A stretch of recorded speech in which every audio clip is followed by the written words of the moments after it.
They strip my title in front of the entire court, not quietly, not privately, right there in the grand hall of the Varanthos royal palace, in front of 600 nobles, 3 war generals, and every person I've ever respected. My father points at me, says the words, and just like that, I stop being Lord Aldric Voss of the Voss earldom. I'm 23 years old and I've just been publicly expelled from one of the most powerful noble families in the kingdom. The crime? I submitted a proposal to replace the kingdom's entire grain distribution system with something I invented.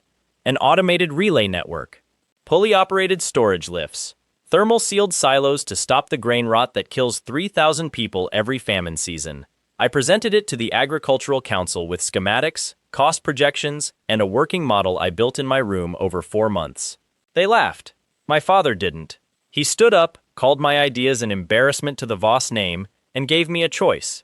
Renounce the proposal and the delusional engineering obsession that produced it, or get out.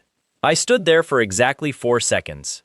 Then I picked up my model, tucked it under my arm, and walked out of the grand hall. So now I'm outside the city gates with a travel pack, 40 silver coins, and a sealed letter from the Royal Land Registry.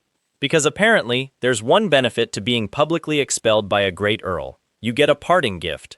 Under a kingdom law called the Dignity Clause, a stripped noble gets granted 1 piece of unclaimed territory, no matter how worthless, just to avoid the optics of leaving a nobleman literally destitute. The territory they gave me is called the Ashfen Reach. I open the registry letter and read the description. Estimated value, negligible. Primary characteristic, volcanic ash deposits from the Grey Spine collapse 300 years ago. Population, 0. Agricultural potential, none.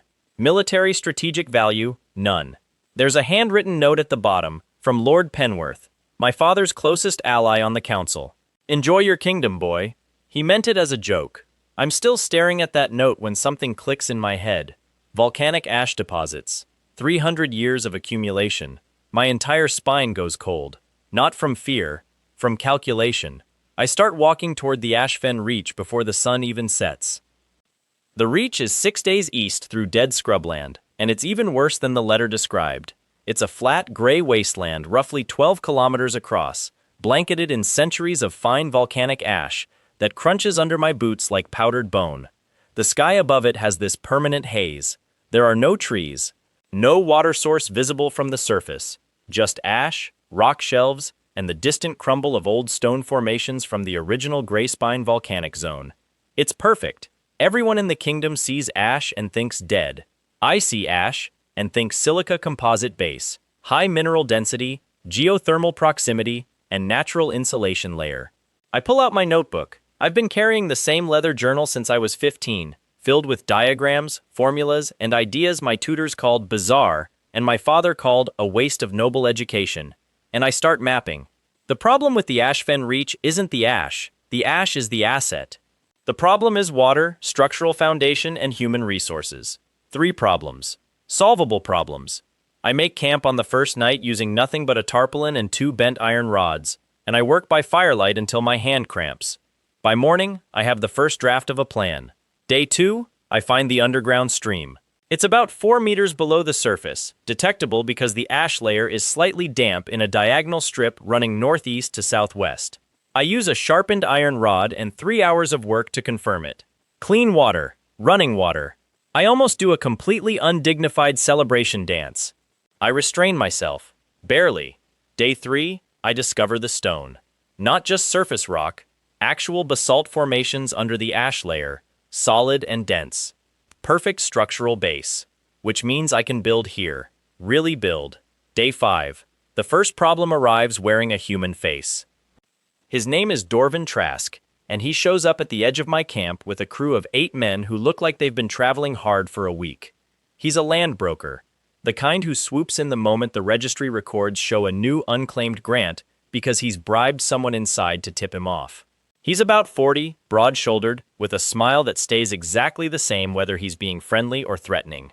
Lord Voss, he says, except he says it with the kind of emphasis that makes it clear he knows I'm not technically a lord anymore.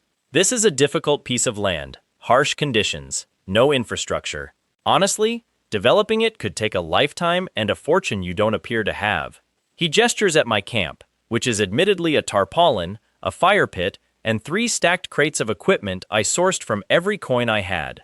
I'm prepared to offer you 200 gold for the territory grant. Clean transfer, no conditions. 200 gold, that's a generous offer for a wasteland. Most people would say yes. I look at Dwarven Trask and I think about 300 years of volcanic ash, an underground stream, and basalt bedrock. No, I say. His smile doesn't change. A shame. The Reach tends to be unkind to people who can't defend it. He lets that hang in the air for a second. My offer stands if you change your mind. They leave. I watch them go. Then I turn back to my notebook. I have about 3 weeks before he sends someone more persuasive. The first structure I build is a water extraction shaft. It takes 11 days using hand tools, scavenged pipe sections from a collapsed mining town 2 hours east of the Reach, and a pulley system I designed from my own diagrams. When water finally comes up clean and cold from 4 meters down, I sit next to the shaft for a long time and don't say anything. Then I start on the second project. Here's the thing about volcanic ash that nobody in this kingdom understands, because nobody here has ever thought to study it. When you mix it with lime and water in specific ratios, it forms a natural pozzolanic cement. Incredibly durable, fire-resistant. Cheaper than quarry stone and actually stronger over time because it keeps curing. The ancient civilizations on this continent used to make it before the knowledge got lost. I know this because I spent 2 years in the Royal Archive reading texts that nobody else bothered to open. Old engineering manuscripts, pre-collapse architectural records, a crumbling translation of a document from the civilization that predated the current kingdoms by 800 years. Everyone else in the archive was reading military history or noble genealogies. I was reading about cement. My father called it a waste of time. I'm now standing in a gray wasteland about to build a nation out of the ground using information from a crumbling book, so we'll see who's wasting time. The first structure goes up in week 3. A small cylindrical mixing tower where I process the ash cement. It's not beautiful, it's functional. I mix, pour, set, and repeat until I have the base slab of what will become the first permanent building in the Ashfen Reach. A workshop, my workshop. That's also the week I hire my first employee. Her name is Sella, and she wanders into the Reach from the west carrying a broken cart and a very angry expression. She's a blacksmith's apprentice whose master died and left the shop to a son who immediately sold it and dismissed all the apprentices. She's got nowhere to go, roughly 0 coins, and professional skills that I desperately need. I offer her lodging in the half-built workshop, daily meals, and a wage I technically cannot afford yet. She stares at me for a long time, then she looks at the workshop, the mixing tower, the water shaft, and the 3 crates of organized equipment. What exactly are you building? She asks. A city, I say. She thinks about this. You're insane. Probably, I agree. Okay, she says, and drops her pack. Sella turns out to be the best hire I ever make in my life. She doesn't just know metalworking, she knows it the way I know engineering, which is obsessively and from first principles. Within a week, she's already suggesting modifications to my pulley system, pointing out stress fractures in my first cement pour before they become a problem, and fabricating custom tools from scrap metal that make the extraction shaft twice as efficient. She also doesn't ask about my family, which I appreciate enormously. Week 5 brings 2 new arrivals and 1 very serious threat. The arrivals are Pell, a 12-year-old orphan from the nearest village who shows up asking if there's work, and when I ask what skills he has, stares at me completely blankly, then says, "I'm fast." I hire him as a runner and general assistant. He becomes indispensable within 4 days, which says a lot about both of us. The second arrival is more complicated. Her name is Marin Solt, and she's a former kingdom surveyor who got dismissed from the Royal Survey Corps for contradicting a senior officer's official land assessment in writing. In other words, she told the truth about something when the politically convenient lie would have served better, and she got punished for it. She arrived because she heard rumors that someone was building something in the Ashfen Reach. She wanted to see if it was true. I show her the workshop, the water shaft, the mixing tower, the first residential structure I've started, and my plans. She goes very quiet for a long time. "That sewer design," she finally says, pointing at one of my diagrams. "You're planning to run it under the ash layer, using the natural heat gradient from the geothermal bed to maintain flow pressure without pumps." "Yes," I say, slightly startled she understood it that fast. "That's brilliant, and also completely impossible to build without survey-grade measurements of the underground topography. I know, I say, which is why I need a surveyor. Another long silence. My equipment is in my bag, she says. The thread arrives the next morning. It's not Dorvan Trask this time. It's a royal inspector named Harwick Ossel, traveling with 4 guards and a sealed writ from the regional governance office.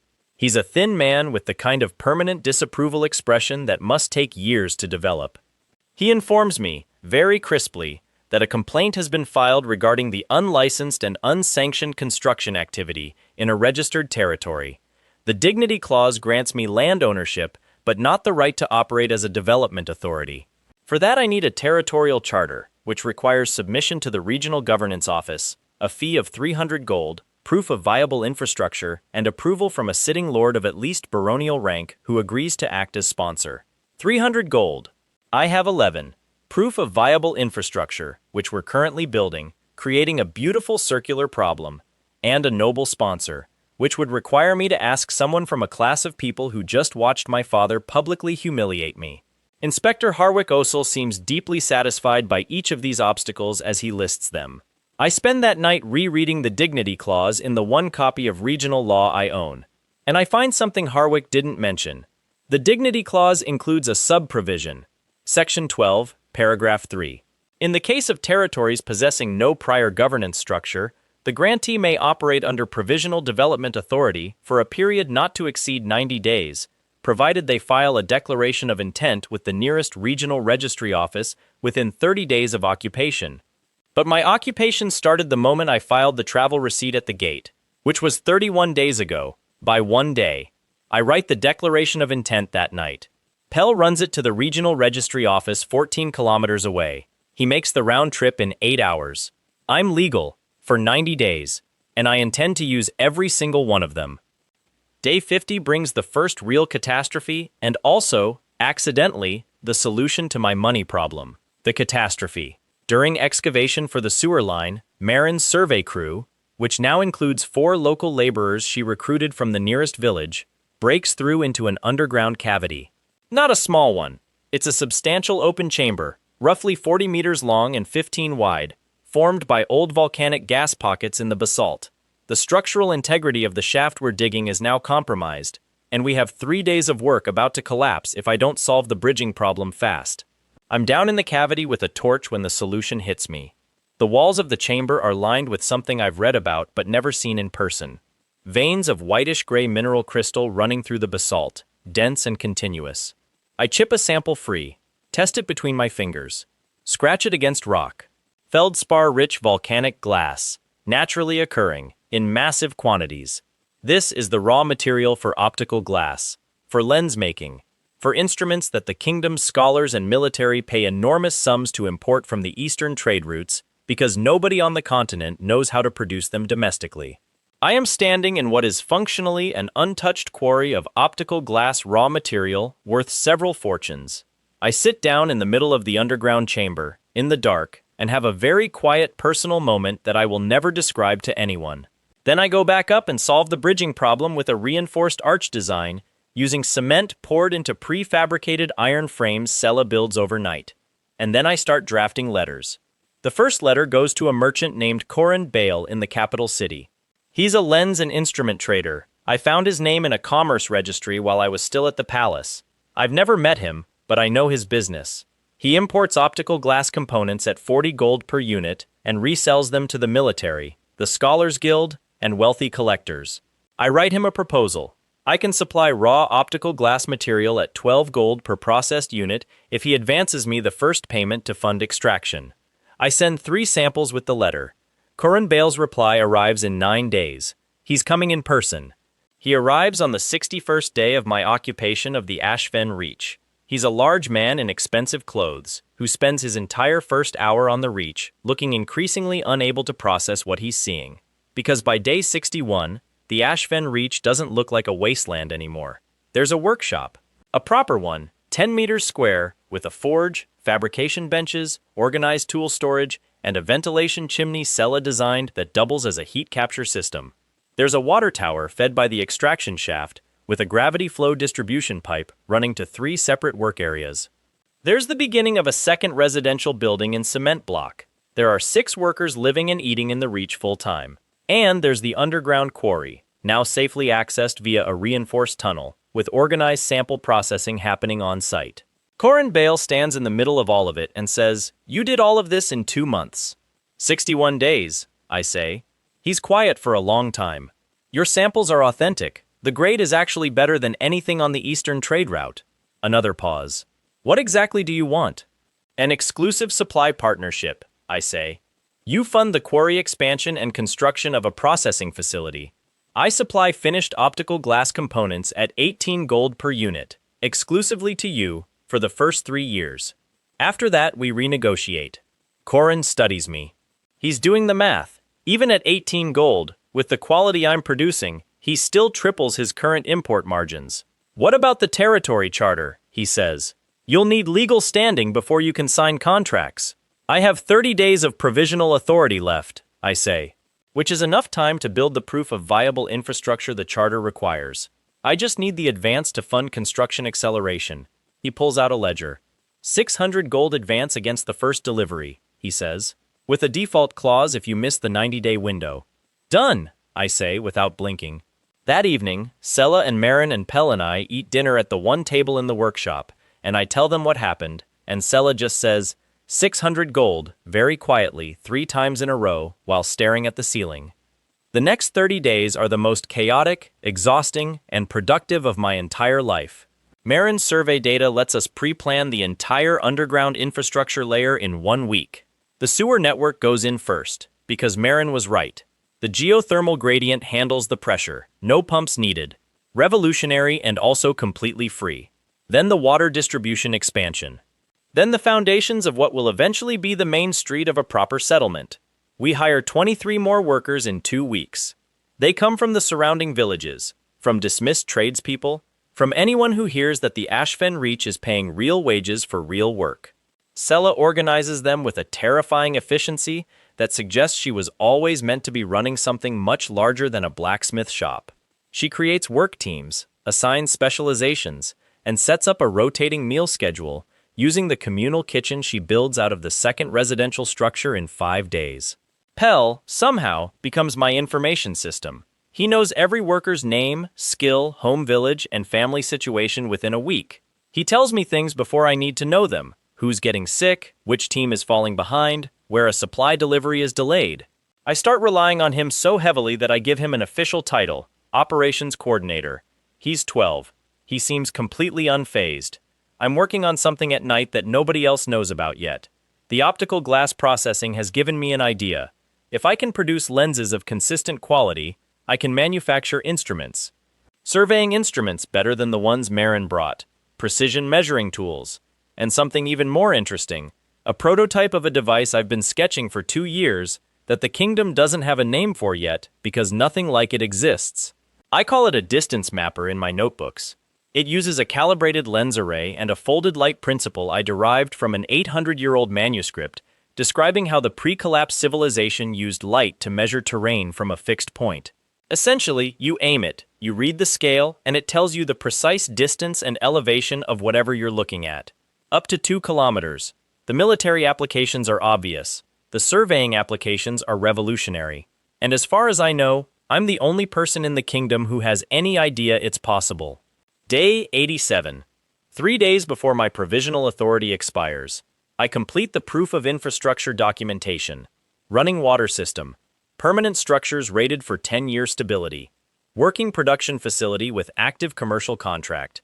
Population of 31 permanent residents. Medical station run by a former city physician named Docent Vara, who arrived 3 weeks ago after hearing about the Reach, and decided she'd rather work somewhere useful than stay in a city that kept underpaying her. The documentation is 40 pages long, and I write every word myself. Marin delivers it to the regional governance office. And then we wait. Inspector Harwick Ossel returns on day 90. He walks through the Reach with the expression of a man who has been proven extremely wrong about something and hasn't accepted it yet. He examines the infrastructure. He reviews the documentation. He talks to 3 residents. He walks the sewer tunnel. He looks at the water system. He approves the territorial charter on day 92. The Ashfen Reach is now officially the Reach Settlement, a legally recognized independent territory under my provisional lordship pending noble confirmation, which still requires a sponsor. But here's the thing. Corrand Bale, when I explain the sponsorship problem, turns out to know exactly 3 barons, 2 of whom owe him business favors. One of them, Baron Idrath of the Eastern Province, a practical man who cares about commerce more than politics, agrees to act as sponsor in exchange for priority access to my optical glass supply for the military contracts he holds. The confirmation takes 6 weeks. When it arrives, I read it twice. Then, I put it in my notebook next to the note from Lord Penworth that said, "Enjoy your kingdom, boy." I think Penworth meant that sarcastically, but here I am. The next development nobody sees coming, including me. Month 4. I'm in the workshop at midnight running tests on the 3rd prototype of the distance mapper when Sella comes in from outside. She's holding a lantern and she looks like she's been talking to someone she wasn't expecting. "There's a delegation outside," she says.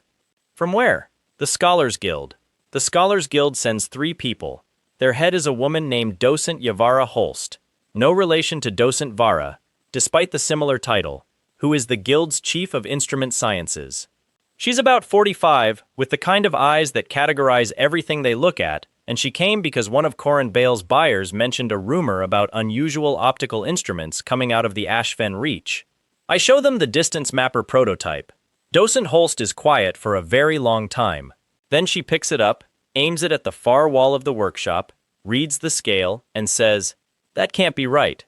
"What number does it say?" I ask. 14.3 meters. I pull out my measuring tape. Walk to the wall. 14.3 meters. She sets the instrument down very carefully. "Where did you get the optical principle for this?" "I derived it from a pre-collapse manuscript in the Royal Archive." Another long silence. "The Guild has been trying to develop light-based ranging instruments for 11 years, she says. "We have 37 scholars working on it. We've spent more gold than I'm authorized to tell you." "How close are you?" I ask. She looks at me. "We don't have a prototype. The silence in the workshop is very specific. The kind that happens when everybody in the room understands simultaneously that something significant just occurred." Docent Holst says, "We want to discuss a research partnership." I say, "I'm listening." The Scholars Guild partnership changes everything, and I mean everything, not metaphorically. They provide 12 research-trained scholars to work on-site in the Reach. In exchange, all instruments developed using my optical glass and my engineering principles are produced here, with joint intellectual credit and revenue split 60-40 in my favor. They also provide something more valuable than the scholars: political cover. Because when the Scholars Guild publicly associates with a territory, that territory becomes very difficult to attack through bureaucratic channels. Lord Penworth finds out about this through channels that apparently reach him within about 48 hours of anything happening. He sends me a letter. It's 3 sentences. The middle one says, "This is not over." I write back, "I know. I look forward to it." That's probably not wise. I send it anyway. Month 6. The Reach settlement now has 97 permanent residents. The optical glass quarry is producing at 3 times its initial capacity because we cracked the processing method for the highest grade material. Took Sella, me, and 2 guild scholars working 18-hour days for a week. But we cracked it. The distance mapper goes into production. First batch of 12 units. Corrund pre-sells 8 of them to the military before they're finished. And then the thing happens that I genuinely did not plan for.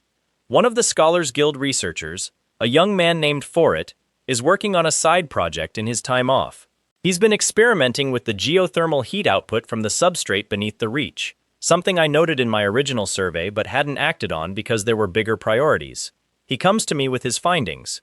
The geothermal layer beneath the Reach produces consistent heat at measurable pressure. Not enough to be explosive, but enough, using a mechanism Forit drew from a guild paper on heat conversion theory, to drive a turbine.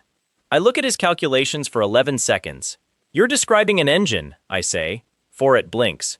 "I was thinking of it more as a heat pump for winter heating." "No," I say. "You're describing an engine. If we mount the turbine in a housing that converts rotational force to mechanical output, we can drive any mechanism in the settlement without human or animal labor." Forit stares at me. "An automatic machine." "An automatic machine," I confirm. We both sit with that for a moment. "How long to build a proof of concept?" I ask. He calculates. 3 weeks with Sela's help and access to the foundry. You have 2 weeks, I say. I want to see it running before the next guild delegation visit. Sela, when I explain what we're building, puts down her current work, turns to face me fully, and says, very quietly, Aldric, do you understand what this is? Yes, I say. This kingdom has no concept of automatic machinery. I know. You're going to change how everything works. That was always the plan, I say. I just didn't know we'd get here in 6 months. She looks at me for a long time. Then she picks back up her tools.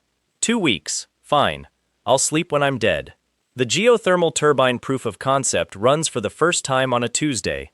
It's not impressive looking. A squat iron housing the size of a large barrel, connected via a drive shaft to a grinding wheel. But when Forit opens the heat capture valve and the wheel starts turning, smooth and continuous with no one touching it, every person in the workshop goes completely silent. It runs for 3 hours without stopping. Docent Holst happens to be in the reach for the regular guild visit. She watches it run for 40 minutes without saying a word. Then she sits down. The guild doesn't own this, she says finally. No, I agree. The 60-40 split covers optical instruments. This is new. She nods. She's recalculating something. The guild will want priority access to the technology. The guild can submit a formal proposal like everyone else, I say. The military will also want priority access. So will the major merchant houses. I intend to manage all of them very carefully and build the licensing revenue into the territory's permanent funding base. Docent Holst gives me a look that I can't quite interpret. You walked in here as a disgraced earl's son 6 months ago. Technically, I was already stripped before I walked in, I say. Right, she pauses. And now you have an exclusive mineral deposit, a working instrument production line, a geothermal engine, a research partnership with the Scholars Guild, and a commercial contract that half the capital's merchants would kill for. She shakes her head slowly. And what do you actually want? A noble title back? Revenge on your father? What's the goal? I think about it. Genuinely consider the question. I want to build things that work, I say. And I want nobody to be able to stop me from building them. She nods. Like that's the only answer that makes sense. Month 8. The Reach settlement crosses 150 residents. 3 permanent streets, 7 structures, active quarry operations, instrument production line at capacity. The geothermal engine is now installed in the workshop and driving 3 fabrication mechanisms simultaneously, cutting production time in half. And then, of course, the Empire tries to break us. It comes in the form of a royal commission, 6 officials, 3 surveyors, and a document signed by Archduke Nevrin Kost, who is the highest regional authority below the king and also happens to be my father's closest political ally in the upper nobility. The document announces a territorial review proceeding on the grounds that the Reach Settlement's charter was issued under a provisional provision that the Commission believes was improperly applied, given that my date of occupation calculation may have been in error. They want to invalidate my charter. Marin takes the legal document, reads it twice, and says something I'm not going to write in my notebook because I don't use that kind of language. Then she says, they're not wrong that the provisional provision is the weak point. If they can argue the 30-day occupation filing deadline by even 1 day, they can't, I say. Because I have a copy of my travel receipt with the gate official's stamp. The date is confirmed, but more importantly, I pull out a document I had prepared 3 weeks ago when I first heard rumors of this commission through Pell's information network. I filed a preemptive charter defense petition with the Royal Court of Land Rights 8 days ago. Marin goes still. You anticipated this. Lord Penworth's letter said, this is not over, I say. He telegraphs everything. The preemptive petition kicks the review proceeding up to the royal court level, out of the regional commission's jurisdiction, which means Archduke Kost can't simply approve his own commission's findings.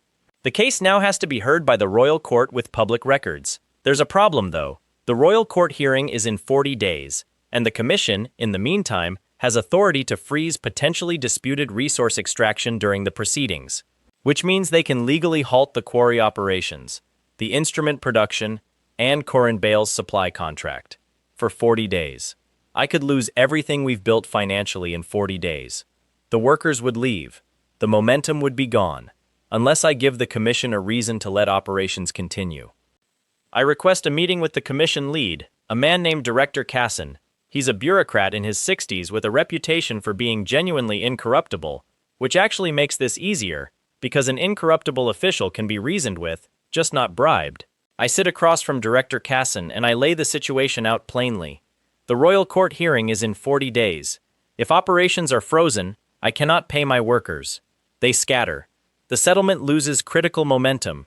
Even if the court rules in my favor, the recovery time sets the territory back a year. 150 people lose their livelihoods, he says. That is the risk when a territory's legal foundation is uncertain. Director, I say, the legal foundation isn't uncertain. The date on my travel receipt is stamped and witnessed. What's uncertain is how long it takes the court to confirm what the record already shows. I slide a folder across the table. Everything in this folder is the settlement's current economic data, resident census, active contracts, tax revenue that would flow to the regional office once my full charter is confirmed. This territory went from nothing to an active economic zone in 8 months. Freeze it for 40 days, and you won't be preserving a disputed asset. You'll be destroying a functioning community to satisfy a procedural challenge that's going to fail. Director Cassan reads the folder. It takes him a long time. I can approve conditional operating status, he says finally. Operations continue, but under monitoring. If the court rules against you, all proceeds during the monitoring period are held in escrow pending resolution. Agreed, I say instantly. Conditional operating status. Operations continue. I'll take it. The 40 days leading up to the royal court hearing are the quietest and most tense of my time at the Reach. I spend half of them in the records room of the Royal Archive, reading everything about land rights case precedent that I can find, because I'm going to argue the case myself. I can't afford a royal court advocate, and honestly, I think I know the relevant records better than anyone I could hire at this point anyway. The other half I spend working, because the work is what keeps the settlement running and the workers confident, and if I spend all 40 days visibly anxious, the whole community feels it. The hearing is in the capital city. I go alone, carrying a case folder, my original travel receipt, and the annotated royal land code I've been reading for a month. My father is in the gallery. I see him the moment I walk in. He's sitting in the 3rd row, not at the advocates' tables. He's not a party to the case. He has no standing, but he's there. And he looks at me with an expression I read as contemptuous and curious in equal measure, which is probably the most genuine thing I've seen from him in years. I sit down, open my folder, and don't look at him again. The case goes for 3 hours. The commission's advocate argues the date ambiguity. I present the travel receipt, the gate official's corroborating testimony, submitted in writing from the gatehouse record, and a precedent from a 60-year-old case where a nearly identical provisional clause was upheld under exactly these circumstances. The commission's advocate is good. He raises 6 points. I respond to 5 of them from the records, and 1 of them from pure legal principle that I figured out by reading the original drafting notes for the dignity clause, which are in an archive volume nobody has apparently looked at in 40 years. The 3 court judges deliberate for a day and a half. Their ruling, the Ashfen Reach Settlement Charter is valid. The provisional provision was lawfully applied. The Commission's challenge is dismissed. The territory proceeds under full charter authority. I walk out of the royal court into the afternoon sunlight and stand still for about 30 seconds. Then I do the celebration I restrained myself from doing when I found the underground stream. Nobody is watching. I allow it. Month 10. Population 212. The settlement now has its first proper street. Marin laid it out herself, stone paved using cement block, running from the water tower to the workshop district in a straight line she's clearly very proud of. Pell assigns it a name. He calls it Voss Way, because apparently a 12-year-old operations coordinator has opinions about urban naming conventions. I tell him to rename it. He writes Voss Way on the official settlement map and submits it to the registry before I finish my sentence. So I live on a street named after myself now, which is both flattering and embarrassing, and I don't have time to fight it. Docent Vara's medical station handles its first serious case in month 10, a worker who takes a fractured arm during a quarry expansion. Docent Vara sets it clean, keeps him working within 3 weeks, and follows it up by proposing a settlement-wide health protocol that includes a sanitation inspection schedule for the water distribution system. She has been quietly keeping half the settlement from getting sick since she arrived, and I realize I haven't told her how critical she is. I go to the clinic and tell her. She looks at me the way experienced people look at young ones who are just figuring obvious things out. She says, I know, I'm keeping a tab. Month 11. 3 new instruments in production, an atmospheric pressure gauge, a precision land level, and a small optical scope for navigation that the kingdom's coastal merchant fleet starts buying as fast as we can make them. Corin Bale renegotiates the supply partnership. His original terms were good for him. The new terms are better for me. He doesn't complain. He's making more money than he ever did on the eastern import route, and he knows it. The military demonstration is the event of the month. 3 military officers arrive from the capital's strategic command, a colonel named Reth, her aide, and a logistics officer whose job seems to be writing down everything that happens. They're here for a private showing of the second-generation distance mapper and the geothermal engine. I set up in the main courtyard and let Sella and Forit run the demonstration because they built the things and should get to show them. Sella has the engine running on a fabrication mechanism. It's driving a precision stone-cutting tool at a speed and consistency that would take 4 strong workers manually. Colonel Reth watches it for 2 solid minutes without moving. Then she says, very quietly, to no one in particular, that's going to change logistics permanently. Forit demonstrates the distance mapper. He aims it at a formation of rocks on the reach's eastern edge, over 1.5 kilometers away, and reads the distance and elevation. Then he hands it to the colonel's aide, who confirms the reading against a manual calculation that takes him 8 minutes and produces the same number. Colonel Reth turns to me. How many can you produce per month? At current capacity, 6, I say. We're mid-expansion. In 3 months, 18 per month. I need 50. By when? 6 months. I look at Sela. She's already doing something in her head that I recognize because I do it too, running numbers on what she'd need to hit that production target. She gives me the smallest nod. 50 in 6 months, I say, at the standing military contract price on file with the guild. The colonel shakes her head. New price. Exclusive supply contract. We'll fund the capacity expansion in exchange for first priority production rights for 1 year. I negotiate for 40 minutes. We end on a number that will fund the settlement's infrastructure expansion for the next 2 years in one contract. The logistics officer's writing hand is going to be sore tomorrow. They leave. I stand in the empty courtyard for a second. 50 distance mappers, Sela says from behind me. In 6 months. Can we do it? She pulls out her own notebook. She started keeping one about 4 months ago, copied the habit from me, and has already filled 2 volumes. She flips to a page, shows me a quick schematic she drafted while the colonel was still talking. A new production line arrangement. More efficient. Better tooling setup? Yes, she says, but I'm going to need 2 more fabricators and a bigger foundry. Done, I say. I was going to say that even if the answer had been no, she says. Month 12. The geothermal engine has 4 models now, scaled at different output levels. Sela builds them. Forit designs the variations. I handle the licensing. The first 2 commercial licenses go to a textile mill in the eastern province and a grain processing operation in the southern trade zone. Both of them write back within a month to say their productivity has doubled. There is also, in month 12, an incident that I'm going to call the Guild Disagreement, because that sounds better than the actual thing, which is Docent Holst attempting to file a joint patent claim on the distance mapper under Scholars Guild intellectual property protocols. I find out from Forit, who comes to me looking like he'd rather be anywhere else and hands me a formal guild filing document. The claim states that because guild scholars contributed to the distance mapper's refinement during the research partnership, the guild holds partial patent rights over the instrument's commercial production. I read it once. Then I walked to Docent Holst's office in the annex, which she's been using for 2 months, and I put the filing on her desk. She looks at it, then at me. The guild's legal team believes the partnership clause covers. The partnership clause, I say, covers instruments developed using my optical glass and my engineering principles. That's the exact wording. The distance mapper was designed, prototyped, and in production before the guild research team arrived.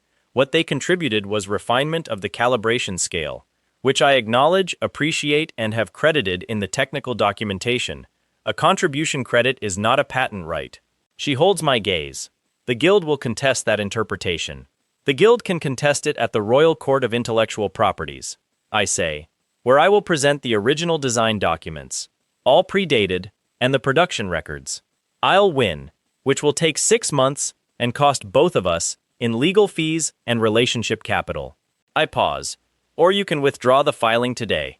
I'll expand the guild's research annex at my own cost, and we continue the partnership on its current extremely productive terms. Very long silence.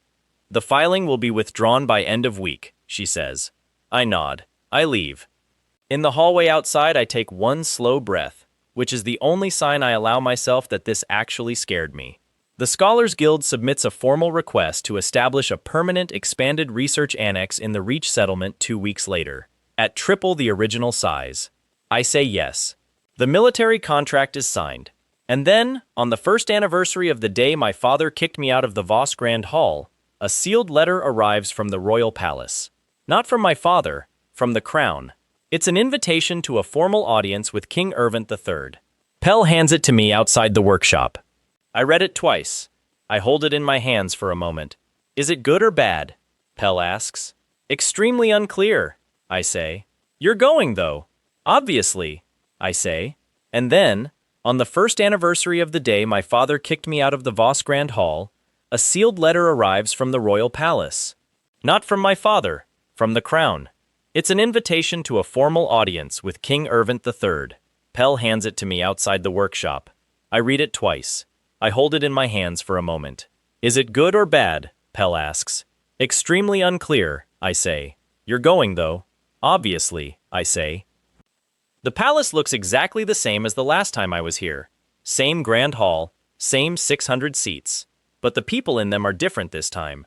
Not a noble gathering, but a court audience, which means military officers, guild representatives, trade delegates, regional administrators. Real power, and King Ervant III, who is 48 years old and has the eyes of someone who has watched a lot of people underestimate him and waited patiently for the results, looks at me across the reception chamber and says, Lord Voss, not ex-lord. Lord, he says, my advisors tell me you built a functioning settlement and production center in the Ashfen Reach in less than a year.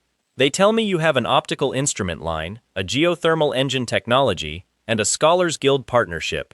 They also tell me my regional nobility tried to shut you down through a legal challenge and lost. That is accurate, I say. They also tell me your father has submitted a formal request through the Earldom Council to have your dignity clause grant retroactively challenged on new grounds. I did not know that. I keep my face still. Also accurate? Apparently so, the king says. I denied it. He studies me. I denied it because what you've built in 12 months is more economically active than territories 10 times the size that have had 200 years of noble development. I find that interesting. A pause. I also find it inconvenient because you've proven that the way we currently assign and develop territory is deeply inefficient, and now I have to decide what to do about that. I wait. What I want, he says, is for what you're doing in the Reach to expand, significantly. I want the geothermal engine technology available to the kingdom's industrial operations. I want the instrument production scaled, and I want the engineering methodology you're using.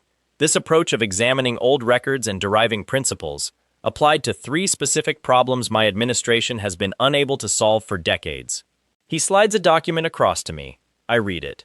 3 problems. The kingdom's failing bridge network in the northern provinces, the grain distribution system, and a water shortage in the southern territories that's been causing regional conflict for 30 years. My grain distribution system. The one I proposed to the Agricultural Council. The one that got me expelled. I look up. The king is watching me with something that might be amusement. The Earldom Council rejected that proposal a year ago, I say. The Earldom Council, King Ervant says, answers to me, not the other way around. The silence in the chamber is very specific. I know this type of silence now. I've been in it before. It's the kind that happens right before everything changes. I'll need a formal authority structure, I say. Resources, mandate, and the ability to hire freely without noble interference. I'll give you a Royal Engineering Commission, he says. Direct mandate, reporting only to the crown. Your father's protests will have no standing against it. I close the document. I think about Sella, who built an engine from geothermal heat because someone asked her to try. Marin, who told the truth when it cost her. Pell, who became an operations coordinator at 12. Foret, who wanted to build a heat pump and accidentally invented industrial machinery. Docent Vara, who came to a gray wasteland to do medicine that mattered. 212 people living and working in what was, 1 year ago, a flat expanse of dead ash. When do I start? I ask. King Ervant almost smiles. Yesterday, he says. I leave the palace with a royal seal and an instruction to expand. But on the steps outside, I stop. Because Dorvan Trask is standing at the bottom, in his broad shoulders and his unchanging smile, holding a document. He tips his head. Congratulations, Lord Voss. I hear the crown just formalized your position. His smile stays exactly the same. That makes your territory quite valuable now. My previous offer was 200 gold. I imagine the current figure would need to be considerably higher. I look at him for a second. The Reach is not for sale, I say. It never was. Everything is for sale, he says pleasantly. Go find a different wasteland, I say, and walk past him. I'm halfway down the palace road when I hear boots behind me. I turn. It's not Trask. It's my father. He's standing 10 meters back, alone, which is unusual for him. He looks at me, and I look at him, and there's a long moment where neither of us says anything. Then he says, "The king gave you the commission." "Yes," I say. He looks at something past my shoulder, then back at me. "The grain distribution system. Your original proposal."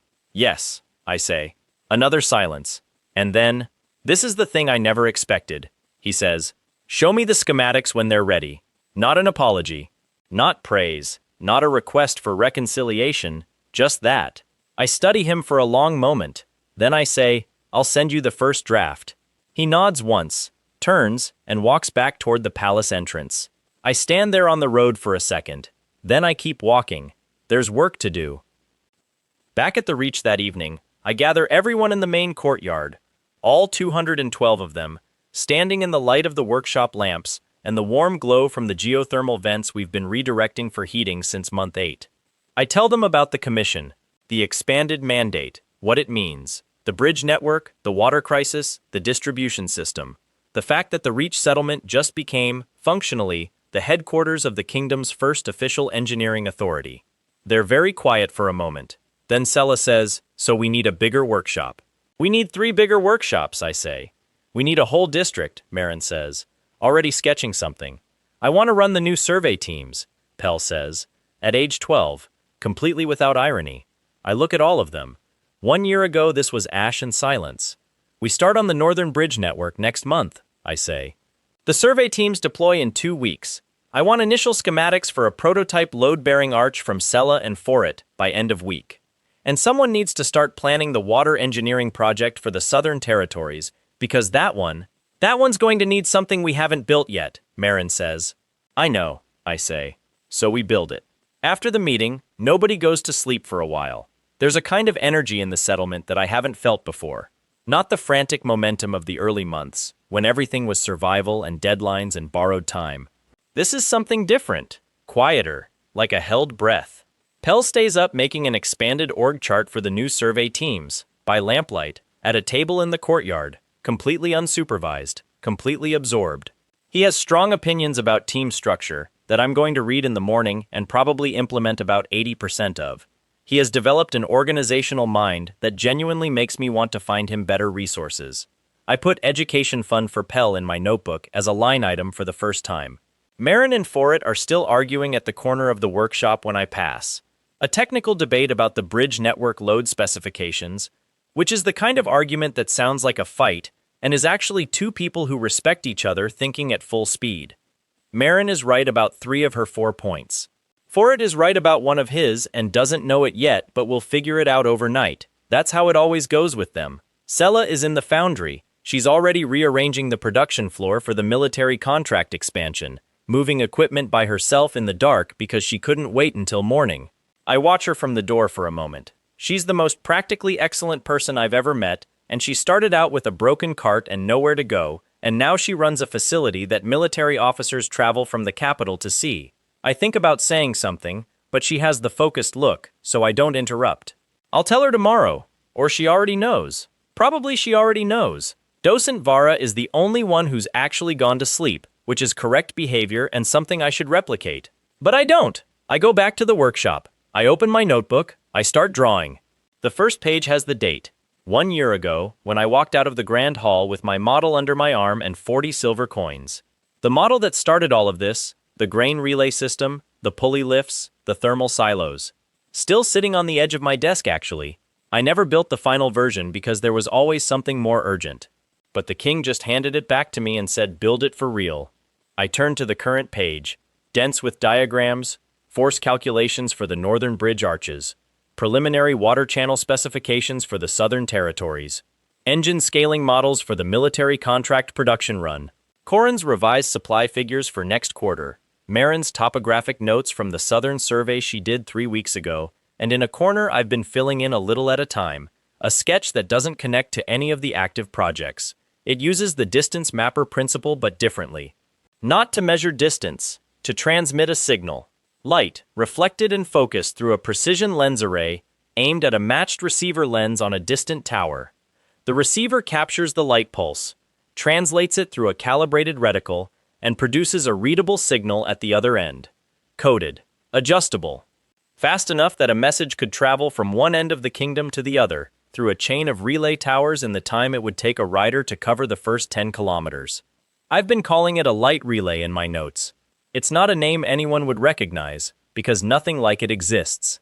Nobody in the kingdom has any idea this is possible. But the pre-collapse manuscript has one more chapter I haven't told anyone about yet, and tomorrow morning I start reading it. If you want to see what that manuscript reveals, and what it means for the reach, hit that like button. 500 likes, and the next chapter drops.